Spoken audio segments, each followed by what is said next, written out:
Maka yang pertama apa tadi? An umrihi fima ablah. Dikasih umur untuk apa dia gunakan.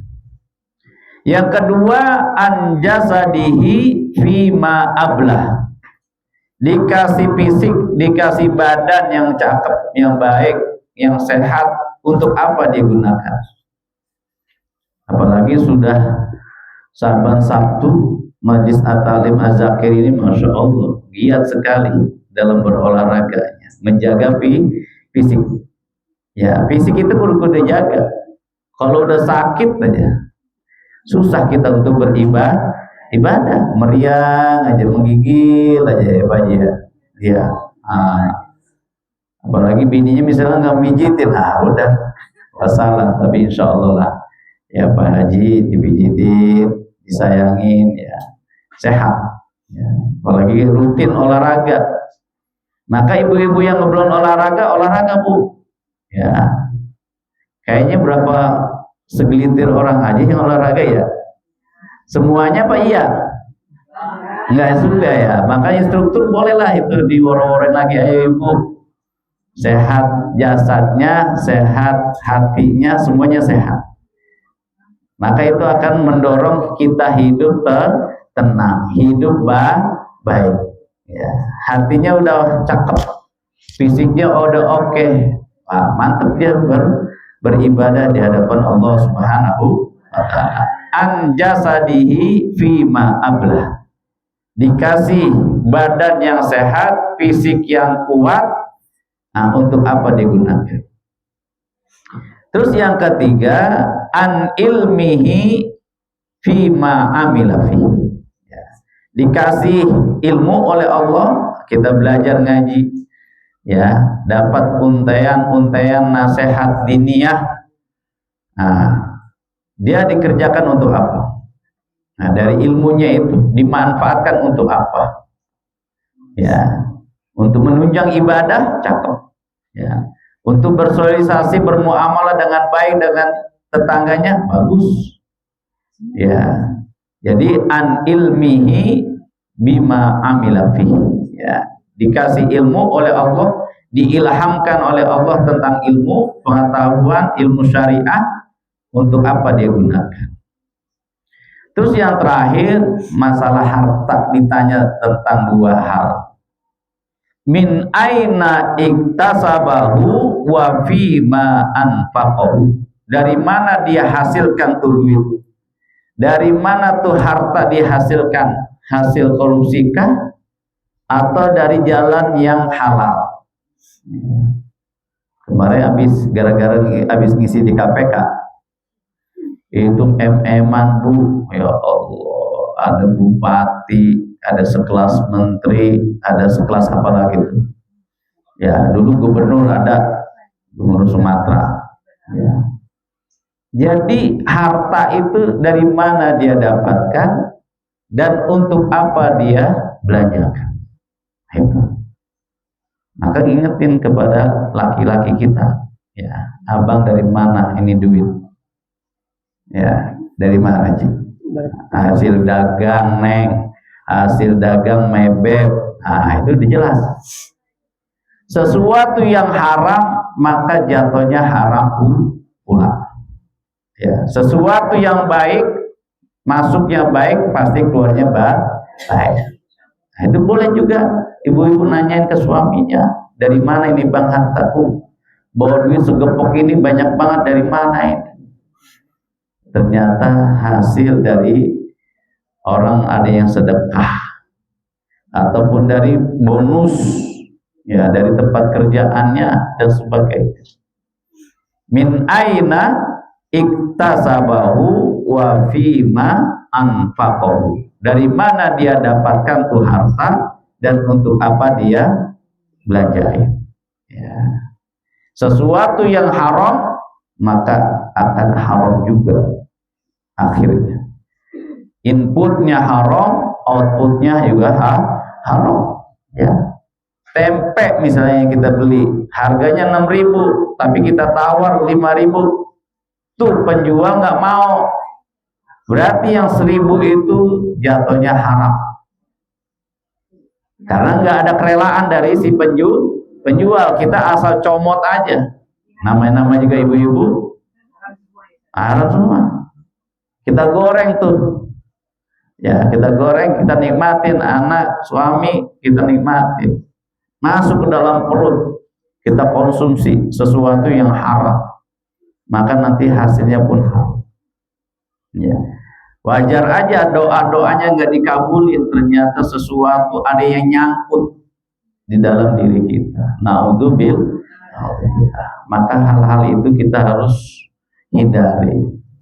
Maka orang-orang tua dulu, jadi sampai motong motong ayam aja itu beli hidup ayamnya. Itu orang tua dulu. Apa? Agar supaya kehati-hatiannya lebih tinggi, ikhtiyatonnya kuat. Itu tuh orang tua dulu. Ya, saya diajarin gitu. Lah kenapa, Pak? Ini kok ayam, kan di sana ada tukang potong.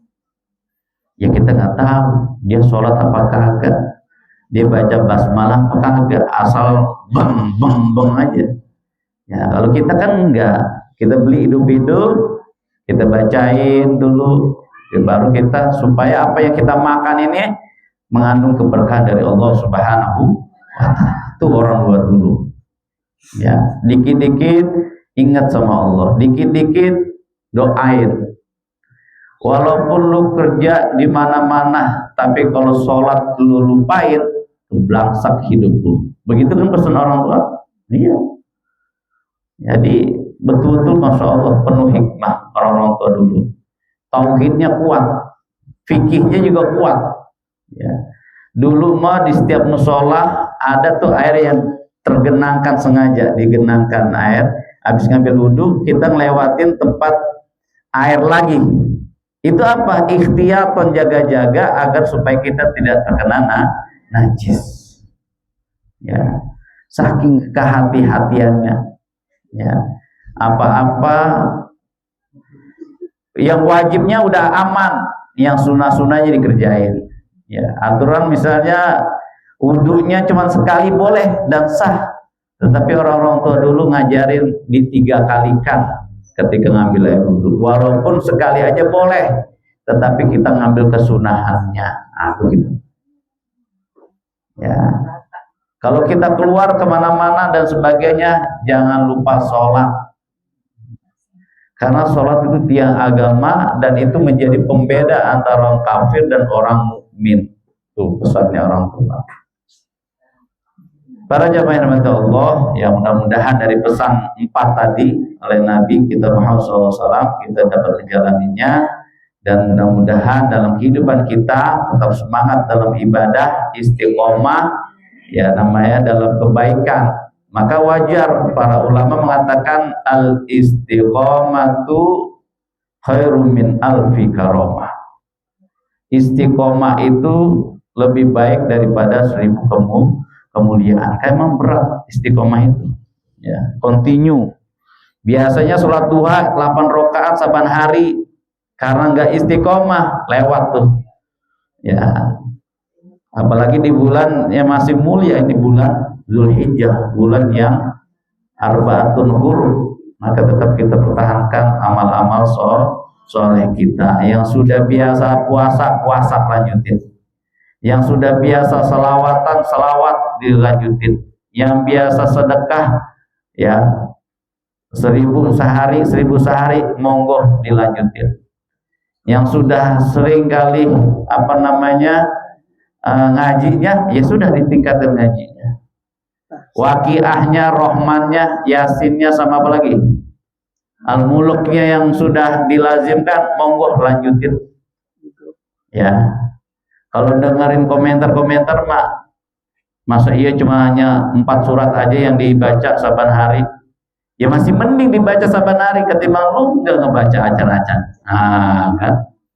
Jadi ngomel kita akhirnya. Ya sudah, kebaikan tetap harus dilanjutkan dimanapun kita berada. Karena prinsip utamanya adalah fastabiqul khairat. Berlomba-lombalah dalam kebajikan, saling motivasi dalam kebaikan. Ya, ada temennya lagi putur, lagi lemes-lemesnya nih. Kadang-kadang pengen pengajian sono nggak jalan, sono nggak berangkat. Nah, nggak apa-apa, nasehatin dikit demi sedikit. Emang apa? Iya, malas banget. Apalagi kalau udah ngelihat laki. Aduh, sumbernya di laki lagi, di suaminya. Ya sudahlah, namanya hidup. Ya, silih berganti. Kadang-kala kita suka, kadang-kadang kita duka. Mudah-mudahan itu menjadi pelajaran kita bersama. Maka fokusnya bagaimana? Tetap dikembalikan kehadiran Allah Subhanahu wa ta'ala. Inna lillah wa inna ilaihi raji'un. Itu udah memang pelajaran itu. Yang utama menguatkan tauhid kita, menguatkan iman dan takwa kita. Kenapa Pak Ustadz ngomong gitu? Karena habis dari KPK saya kemarin nyeramain 20 tahanan di rutan, ya, dengan himpitan, wah saya korban politik Pak Ustadz, saya mau vonis sekian puluh tahun nantinya ini, saya udah korupsi 20 M, ya. Anak bini saya di sono, saya di sini, gimana ya Pak Ustadz? Nah, intinya apa saya sampaikan? Innalillah wa inna ilaihi raji'un. Sudah, sujud, ruku di hadapan Allah Subhanahu wa ta'ala, memohon kepada Allah, banyak-banyak istighfar, apalagi sayyidul istighfar. Paham ini Bu? Nah, sampai kepanjangan dah. Pak Haji udah nyelek-nyelek aja nih kayaknya.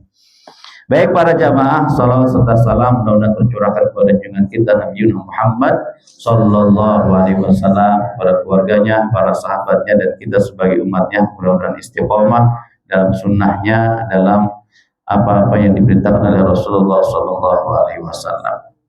Baik, kita akan melanjutkan di surah Al-A'raf 105 tentang kisah Nabi Allah Musa alaihissalam dengan raja yang zalim, yaitu Fir'aun. Ya, manusia tuh Fir'aun, tapi orang yang zalim, ya, orang yang mengingkari daripada Allah Subhanahu wa ta'ala. Ya. Baik. A'udzu billahi minasy syaithanir rajim. A'udzu billahi minasy syaithanir rajim. Bismillahirrahmanirrahim. Bismillahirrahmanirrahim. Hakikun ala an la aqula ala Allahi ilal haqq. Hakikun ala an la aqula ala Allahi ilal haqq. Qad ji'tukum bibayyinatin min rabbikum fa arsil ma'iya bani Israil.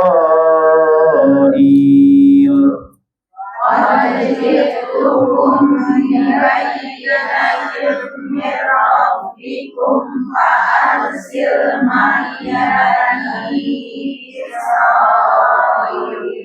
Qala in kunta ji'ta bi ayatin fa'ti biha in kunta minas shadiqin.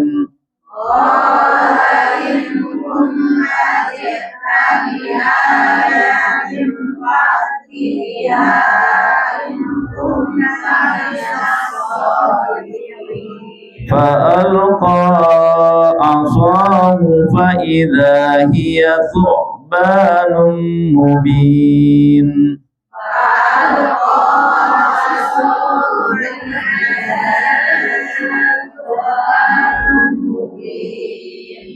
Wa naza'a yadahu fa'idha hiya baydha'u lin-nadhirin.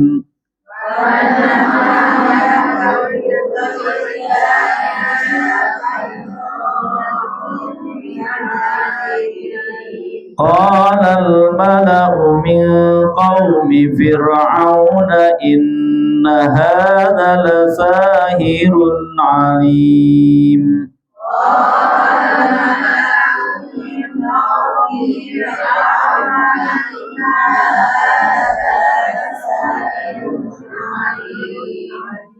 Yuridu an yukhrijakum min ardikum famadza ta'murun. Yuridu an yukhrijakum min ardikum qalu arjih wa aqahu wa arsil fil madaini hashirin.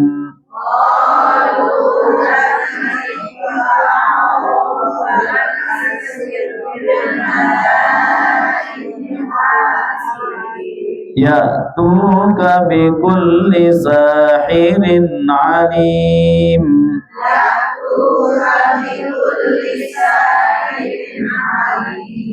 وجاء السحرة فرعون قالوا إن لنا لأجرا إن كنا نحن الغالبين.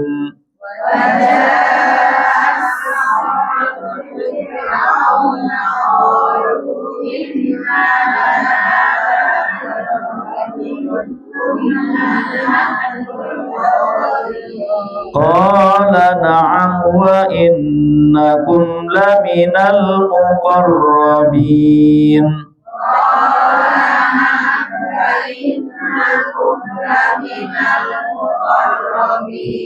Qalu ya Musa imma an tulqiya wa imma an nakuna nahnul mulqin.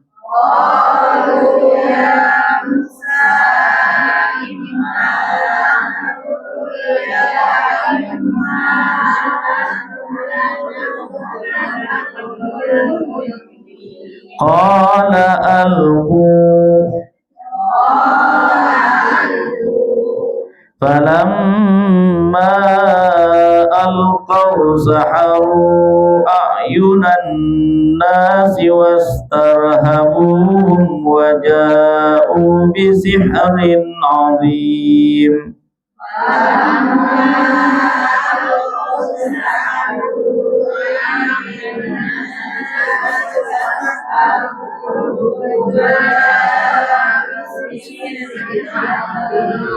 Wa auhayna ila Musa an alqi 'asak.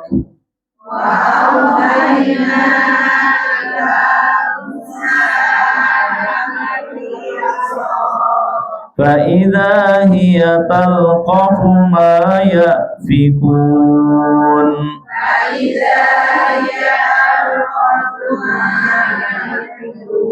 Fawaqa'al haqqu wa batala ma kanu ya'malun.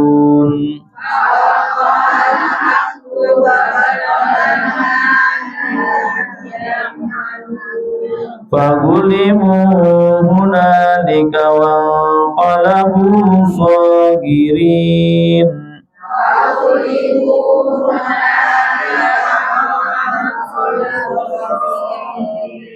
Wa ulqiyas saharatu sajidin.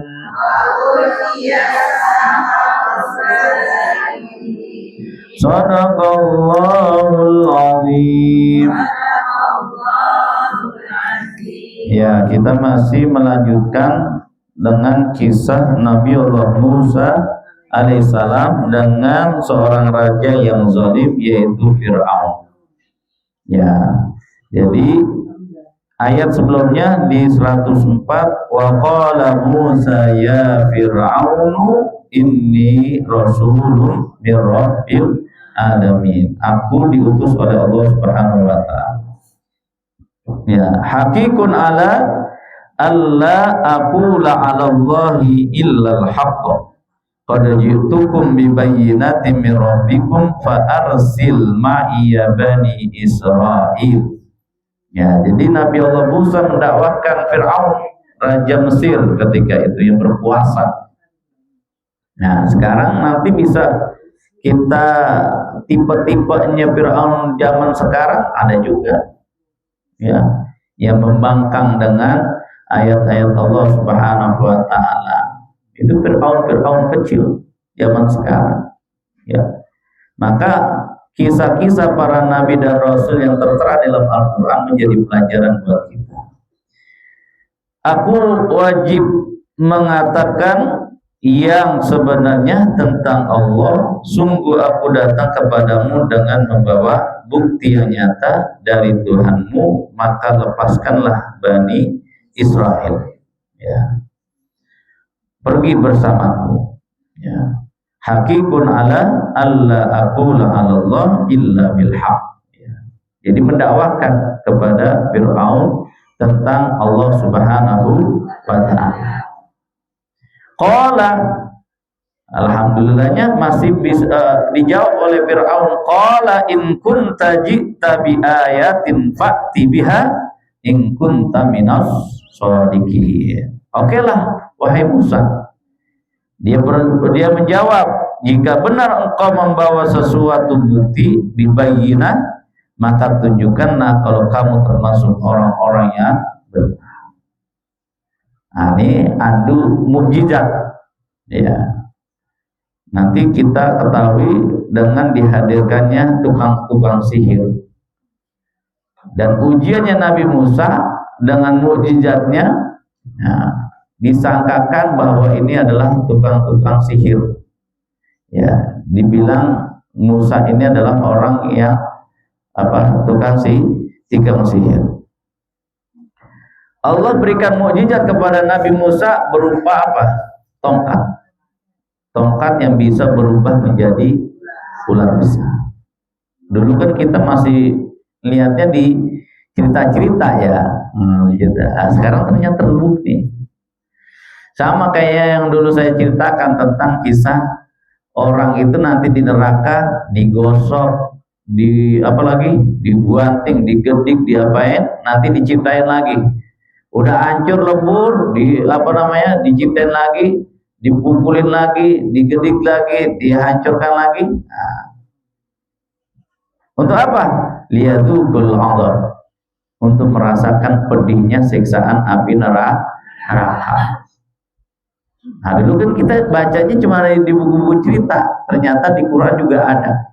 Sama halnya kayak kisah Nabi Musa alaihissalam dikasih mukjizat berupa tongkat. Masa iya lautan bisa terbelah dengan sebuah tongkat?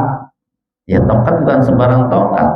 Tongkat yang menjadikan sebagai alat mukjizatnya Nabi Musa alaihi salam. Mukjizat itu apa? Untuk nantangin. Artinya mukjizat itu adalah nantangin, ya, melemahkan. Mukjizat melemahkan dari lawannya, ya. Untuk mengalahkan, untuk melemahkan daripada pihak lawan. Maka Allah berikan mukjizat kepada para nabi dan rasul, ya, untuk melemahkan dari pihak lawan, ya. Yang pihak lawan dia punya ularnya kecil-kecil. Nah, Nabi Musa ularnya berasal dari tongkat jadi ular besar. Bahkan tuh ular yang gede itu memakan ular-ular yang dimiliki oleh tukang sihir. Sihirnya dari pihak lawan, yaitu Fir'aun, ya. Maka Nabi Musa diberikan tongkat oleh Allah, fa'alqa asah, ya, fa'idha hiya thubbanun mubin, berubah menjadi seekor ular yang nyata. Wa nazayada fa'idha hiya bayda lin-nadhirin, ya. Lalu Musa melemparkan tangannya, tongkatnya, tiba-tiba tongkat itu berubah ular yang sebenar-benarnya, subbanun mubin, dan dia mengeluarkan tangannya, tiba-tiba tangan itu menjadi putih bercahaya bagi orang-orang yang melihatnya. Allah tunjukkan pembuktiannya melalui Nabi Musa alaihi salam.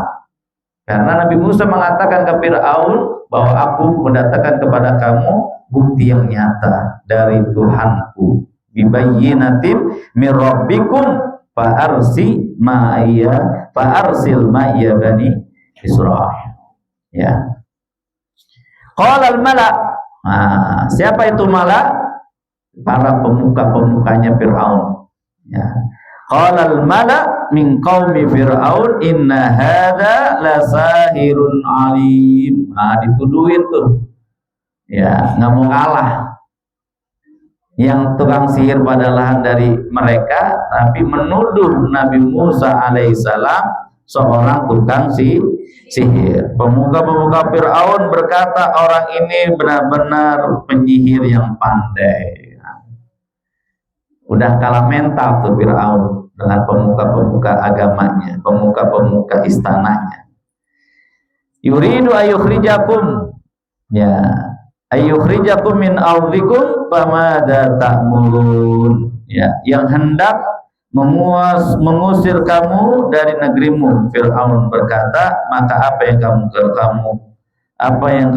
yang saran kamu? Maka apa saran kamu? Ya, kepada tuang-tuang sihirnya. Ya qalu arji wa akhahu wa arsil madaini hasyirin. Pemuka-pemuka itu menjawab, tahanlah untuk sementara dan sementara waktu dia dan saudaranya dan utuslah ke kota-kota beberapa orang untuk mengumpulkan para penyihir. Ya, udah kalah mental karena Nabi Musa udah mengeluarkan mukjizatnya, ya, dari Allah Subhanahu wa taala berupa ular gede. Nah, sedangkan tukang sihir dia punya ular kecil. Kemudian udah lapor dah sama Fir'aun, gimana ya Fir'aun? Apa saran kalian? Wahai tukang sihir-sihirku, maka tahankanlah. Ambil tukang-tukang sihir kita dari luar kota sana, ya. Ya tuka bikulli sahirin alim, yang hendak mengusir kamu, ya, agar mereka membawa semua penyihir yang pandai kepadamu. Sampai dikumpulin tuh seantero jagat raya ketika itu. Wajah as-saharatu fir'auna qalu inna lana la ajran in kunna nahnul ghalibin, ya. Dan para penyihir datang pada Fir'aun, maka berkata, apakah kamu akan mendapat imbalan? Kami akan mendapat imbalan jika kami menang. Ya. Tukang sihir, ya, tentunya minta imbalan dia. Qala na'am wa innakum laminal muqarrabin, ya. Dan dia Fir'aun menjawab, ya, pasti kami akan berikan imbalan kepada kalian, bahkan kami pasti termasuk orang-orang yang dekat kepadaku, dan akan aku jadikan para pemuka-pemuka istana ini. Qalu ya Musa imma an tulqiya wa imma an nakuna nahnul mulkin. Dan para penyihir datang dan Fir'aun menjawab, ya, bahkan kamu pasti.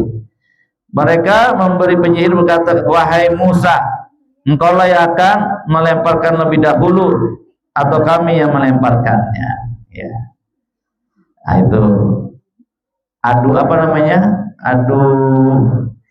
mukjizat, ya, Nabi Musa, ya, dengan mukjizat tongkatnya. Nah, kemudian yang para sihir-sihir itu dengan kesihirannya mereka, ya. Siapa yang duluan nih, ya. Kemudian qala alqu falamma alqau saharu ayunan nas wastarhabu hum waja'u bi sihrin azim, ya. Dan Musa menjawab, lemparkanlah lebih dahulu kalian. Maka setelah mereka melemparkan, mereka menyihir mata orang banyak dan menjadikan orang banyak itu takut karena mereka memperlihatkan sihirnya hebat atau menakjubkan. Wa auhayna ila Musa an alqi asaq, dan kami wahyukan kepada Musa, lemparkanlah tongkatmu. Maka tiba-tiba ia menelan habis segala kepalsuan mereka. Nah, itu Allah menunjukkan. Mukjizat itu artinya apa? Ya, melemahkan. Inti artinya adalah melemahkan dari pihak lawan. Mukjizat, ya, agar supaya tunduk dia. Ya, didatangkannya para nabi dan rasul mengajak manusia, kan ingkar, kan sombong. Ya, kami para penyihir-penyihir istana. Nah, Allah jatuhkan mentalnya. Allah lemahkan mereka dengan didatangkannya mukjizat kepada Nabi Musa berupa ular yang gede, mengalahi semua ular-ular kecil yang dimiliki oleh para penyihir-penyihir istana Fir'aun. Ya.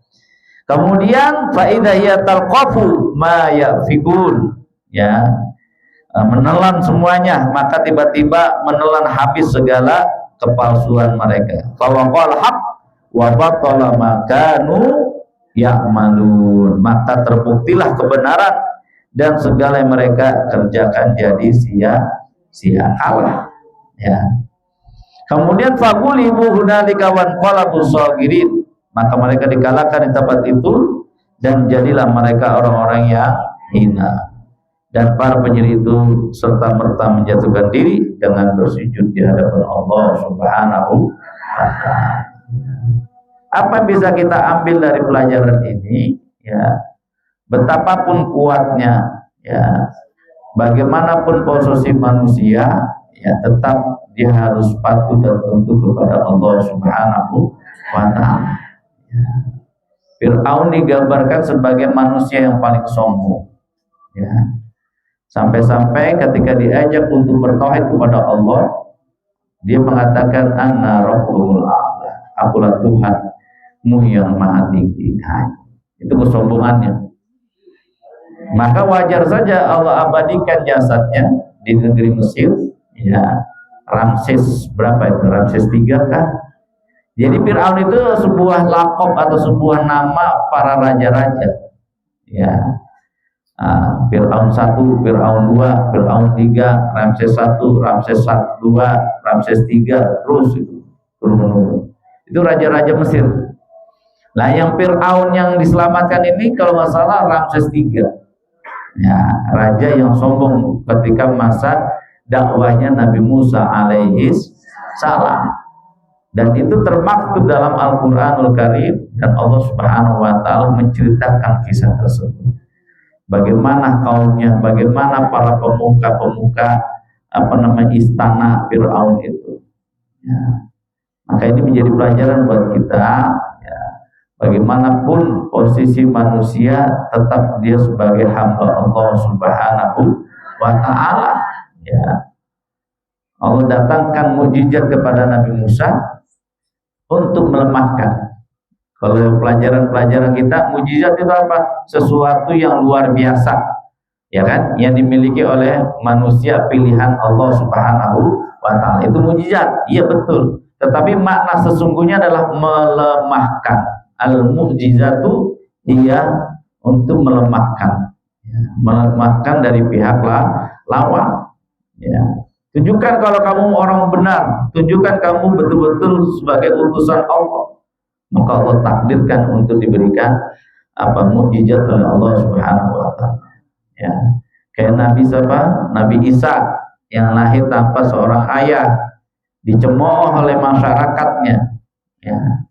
Tunjukkan kamu, akhirnya Allah tunjukkan dengan berbagai macam mukjizat yang Allah berikan kepada Nabi Musa, kepada Nabi Isa alaihi salam, untuk melemahkan bagi orang-orang yang tidak percaya dengan bukti-bukti kedatangan para nabi dan rasul. Ya. Baik para jamaah yang mata Allah Subhanahu wa ta'ala, demikianlah yang bisa kita bahas pada malam hari ini. Mudah-mudahan ini menjadi pelajaran buat kita dari kisah-kisah para nabi dan rasul dalam perjuangannya mengajak manusia bertauhid kepada Allah Subhanahu wa ta'ala. Maka kata-kata qad ji'tukum bi bayyinatin min rabbikum, bahwa ini bukti-bukti semuanya datangnya dari Tuhanmu, Tuhanku dan Tuhanmu juga, yaitu Allah Subhanahu wa ta'ala. Ya. Untuk mengingatkan bahwa yang layak disembah, yang layak untuk dipatuhi adalah Allah Subhanahu wa ta'ala. Kita sebagai manusia saja sebatas sebagai hamba Allah Subhanahu wa ta'ala, ya. Dan dia manusia yang paling sombong, manusia yang zalim kepada rakyatnya. Maka dari kisah inilah kita bisa mengambil pelajaran bahwa manusia tetaplah manusia sebagai hamba Allah Subhanahu wa ta'ala yang harus patuh dan tunduk di hadapan Allah Subhanahu wa ta'ala. Dan ini menjadi cerita juga tentang kisah-kisah yang dahulu untuk dijadikan pelajaran pada kaum-kaum setelah. Yang dulu kita tentang Nabi Lut, kemudian Nabi Nuh, kemudian sekarang Nabi Musa alaihi salam. Dan itu benar adanya, ya. Jadi kaum-kaum yang dibinasakan oleh Allah, kaum-kaum yang diberikan kesejahteraan oleh Allah, itu benar adanya. Jadi itu menjadi pelajaran buat generasi ataupun kaum setelahnya. Ya, kalau mau hidupnya bagus, hidupnya sejahtera, maka amanu wattaqaw, maka beriman dan bertakwa di hadapan Allah Subhanahu wa ta'ala. Apalagi kalau misalnya pribadi kita, mengawali dari pribadi kita, ketika kita beriman, kita bertakwa, kita istiqomah dalam kebaikan, insya Allah Allah berikan kebaikan-kebaikan buat kita, hidup sejahtera, hidup tenang. Kalau dalam bahasa Jawanya gemah ripat lah jenawi, ya, itu tenang. Itu yang kita inginkan, ketimbang daripada kehidupan yang terbelangsak, kehidupan yang sengsara, perih kalau hidup sengsara. Kitanya maunya apa? Hidup yang sejahtera, enak, tentrem, damai, sentosa. Udah, ya. Bahasa siapa itu, ya? Ya, Pak Harto, ya, zaman Pak Harto. Ya Allah yarham insyaallah. Jadi demikianlah para jamaah, mudah-mudahan kita istiqomah dalam kebaikan dan menjadikan pelajaran dari kisah-kisah para nabi dan rasul untuk kita sebagai penguatan dalam iman, takwa dan juga kualitas ibadah kita di hadapan Allah Subhanahu wa ta'ala. Dan tentunya mukjizat diberikan oleh Allah kepada para nabi, karomah kepada orang-orang sholihin. Nah, kita dapat karomah dari Allah Subhanahu wa ta'ala. Inna akramakum indallahi atqakum. Allah akan memuliakan ketika dia berkualitas dalam takwanya, bagus, baik akal budiknya. Nah, itu pasti Allah akan melihat. Allah akan berikan taufik, Allah berikan rahmatnya, Allah berikan ketentraman kepada jiwa-jiwa yang taat dan patuh kepada Allah Subhanahu wa ta'ala. Bagaimana Pak Ustaz caranya? Istiqomah dalam kebaikan, istiqomah dalam amal soleh. Usikum wa iyaya nafsi bittaqwa. Ya, sama-sama saya juga mengingatkan diri saya pribadi, ya Pak Haji, saling mengingatkan dalam kebaikan di hadapan Allah Subhanahu wa ta'ala. Mumpung masih ada umur, mumpung masih ada kesempatan, mumpung masih sehat walafiat.